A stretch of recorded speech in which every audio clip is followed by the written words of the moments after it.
Hello everybody! Today I'm going to be talking about developmental networks. Let's take a look at the Hungarian horntail, a species of thorny dragons.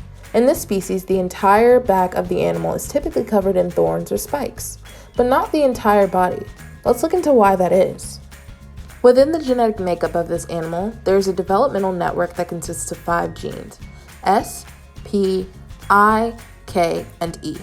S promotes P inhibits I inhibits K promotes E, and eventually E promotes the production of spikes.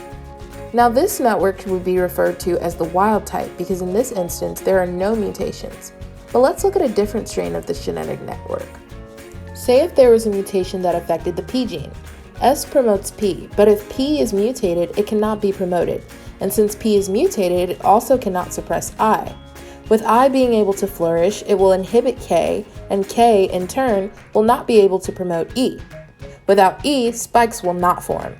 Let's look at another strain in which the I gene is mutated. The beginning of the network will go smoothly. S will promote P, and P will want to suppress I. But since I is no longer a factor, it cannot be suppressed, and as a result, neither can K. This will allow K to thrive and promote E, which will result in spikes being formed. But what happens if there are 2 mutations in the strain? Say for example the I and E gene are affected by the mutation. S will promote P, and again, P will want to inhibit I, but it cannot happen as I has been mutated. As a result, I cannot inhibit K, and K will try to promote E. But in this strain, since E has also been affected by the mutation, it cannot be promoted, nor can it promote spike formation. So in this strain, spikes will not form. What if the mutation affects the S and K genes? S will not promote P since it has mutated, and therefore there's nothing to inhibit I.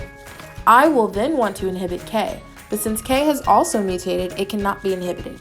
It also can't promote E, and without E, there will be no spikes. But even with all of this in mind, how come all of the skin cells of the Hungarian horntail don't have spikes? They have the same genome sequences. This could be for a number of reasons, but my hypothesis is that this happens so that the species can best survive. The spikes or thorns are most likely used to protect the animal. That's why they're located on its back.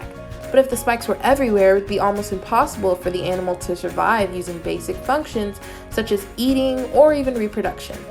The mutations occur to avoid the formation of unnecessary spikes. Here are my sources, and thank you so much for watching.